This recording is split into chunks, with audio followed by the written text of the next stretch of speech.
E20 संदर्भात केंद्रीय मंत्री नितीन गडकरी यांनी जी संसदेमध्ये माहिती दिली याबद्दल ऑटोमोबाईल क्षेत्रातील तज्ज्ञांना काय वाटतं हे आपण जाणून घेऊया। या विषयावर बोलण्याकरता आपल्यासोबत हर्षद थोरात यांना विचारूया। काय गडकरी यांनी जी बाजू मांडली सरकारच्या वतीने त्याबद्दल तुमचं काय मत आहे? जे E20 बद्दल गडकरी साहेबांनी म्हटलं आहे की जे E20 कंप्लायंट गाड्या आहे, स्पेशली BS6 जे गाड्या आहे त्याच्यावरती E20चं स्टिकर असते, त्या गाड्या ॲक्च्युली कंप्लायंट असतात। त्या गाड्यांमध्ये ते स्पेसिफिक मॉडिफिकेशन केलेलं आहे मॅन्युफॅक्चररनी की ते गाड्या E20साठी चालतात। राहिली गोष्ट जे जुन्या गाड्या आहे, स्पेशली BS3 आणि BS4, त्या गाड्यांमध्ये जे रबर असतात ते रबर नॉर्मल पॉलिमर्स किंवा नॉर्मल रबराईज जे नॅचरल रबर असते त्याच्याने बनलेले असतात। त्यामुळे ते जे रबर गॅस्किट आणि रबर पाईप्स असतात ते आपल्याला बदलावं लागतात। त्याकरिता मार्केटमध्ये एक विटॉन किंवा FKM फ्लोरो पॉलिमर म्हणून एक असतात, ते स्पेसिफिक E20साठी कंप्लायंट रबर असतात, ते आपल्याला लावावं लागते। ते लावल्यानंतर मग आपली गाडी E20वरती चालणार। E20 किंवा 20% आपण एथेनॉल ब्लेंड करतो, तर त्याच्यामुळे ॲव्हरेजवरती जे म्हणतात लोक की ॲव्हरेजवरती फरक येतो। असं बघतो म्हटलं तर 20% जेव्हा आपण ब्लेंड करतो तर 12 ते 13%चा डिफरन्स येतो ऑन लॅब जेव्हा आपण टेस्ट करतो। पण जेव्हा एक रायडर रोडवरती टेस्ट करते ते 12 ते 13% त्याला किलोमीटरमध्ये डिस्टन्स समजून येणार नाही। दुसरी गोष्ट, फक्त पेट्रोलच हे हा फॅक्टर नसते ॲव्हरेजमध्ये। एक एक्झाम्पल आपण पकडतो तर माझ्याकडे जे गाडी आहे त्याच्यामध्ये जर मी 33 PSI हवा ठेवली तर ते मला 16चा ॲव्हरेज देते, आणि तेच जे मी 34 किंवा 35 PSI हवा ठेवली तर ते 18चा ॲव्हरेज देते। तर ते एक छोट्या 2 पॉईंटच्या फरकमुळे आपल्याला ॲव्हरेजमध्ये इतका फरक पडतो।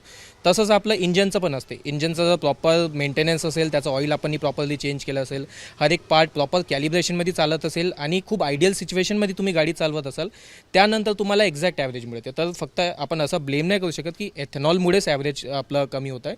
खूप सारे फॅक्टर असतात ज्याच्यामुळे ॲव्हरेज कमी होऊ शकते। आणि राहिली गोष्ट इंजिन खराब होण्याची, तर एथेनॉलमुळे इंजिन खराब होत नाही।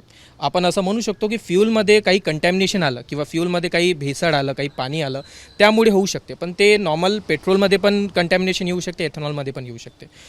E20 हे नॉर्मल गाड्यांसाठी पण चालू शकते, जे आपली BS6 गाडी आहे, इंजेक्टर बेस गाडी आहे, त्याच्यामध्ये पण ते चालून जाणार। आणि राहिली आपली BS4 गाडी आहे, त्याच्यामध्ये जर आपण रबर सील आणि पाईप चेंज केलं तर त्याच्यामध्ये पण ते कम्पॅटेबल होऊ शकते। तुम्ही या संदर्भात तुम्ही स्वतः देखील संशोधन केलं आणि यावर काय तोडगा काढता येऊ शकतो यावर काही मॉडेल्स तयार केले। नेमके तुमचे मॉडेल्स काय आणि ते कशा प्रकारे यातनं मार्ग काढून देऊ शकतात? ओके, आपण ही सर जे बनवलं आहे ते फ्लेक्स फ्यूल किट बनवली आहे। आता जसं मी तुम्हाला सांगितलं की E20 करिता आपल्याला जास्त काही स्पेशल मॉडिफिकेशन करायची गरज पडत नाही। पण इन फ्युचर जर आपल्याला E20च्या पलीकडे आपल्याला जायचं असेल, E40 किंवा E85 इंट्रोड्यूस करायचं असेल, तर ते नॉर्मल गाड्यामध्ये नाही चालू शकत। आपण 20%चा जेव्हा बॅरियर क्रॉस करतो तेव्हा आपल्याला एक स्पेसिफिक मॉडिफिकेशन करावं लागते। गाडीमध्ये एक AFR रेशिओ असतो, एअर टू फ्यूल रेशिओ त्याला म्हणतो, की आपण एअर इज टू फ्यूल किती पाठवतो। एथेनॉल जे आपण म्हटलं तर एथेनॉलचं एअर टू फ्यूल रेशिओ हा 9.8:1 असते, म्हणजे 9.8 kg फ्यूल जळवासाठी आपल्याला 1 kg हवा लागतो।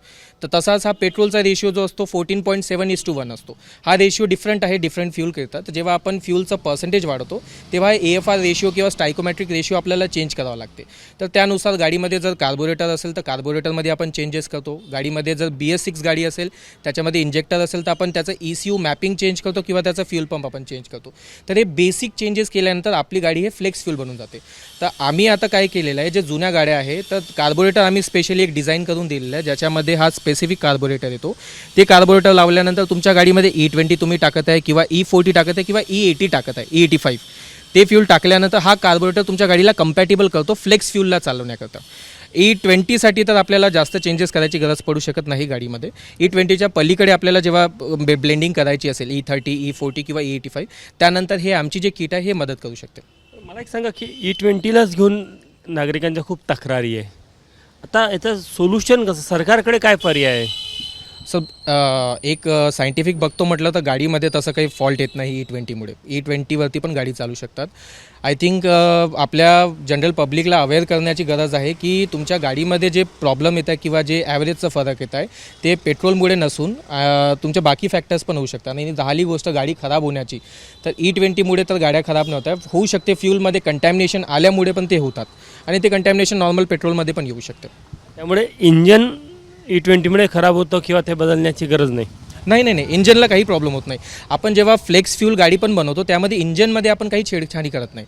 हे जे फ्यूल डिलिव्हरी सिस्टम असते ज्याच्यामध्ये फ्यूल आणि एअर आपण जेव्हा मिक्स करतो त्यालाच फक्त चेंज करावं लागते, इंजनमध्ये काही बेसिक चेंजेस होत नाही। त्यामुळे गडकऱ्यांनी जे नागरिकांसाठी किंवा ग्राहकांसाठी जे उत्तर दिलं त्यावर तुम्ही समाधानी आहे? हां, ते सर सायंटिफिकली ॲक्युरेट उत्तर आहे की BS6 गाड्या ज्या आहेत ते ऑलरेडी कम्पॅटेबल आहे E20साठी.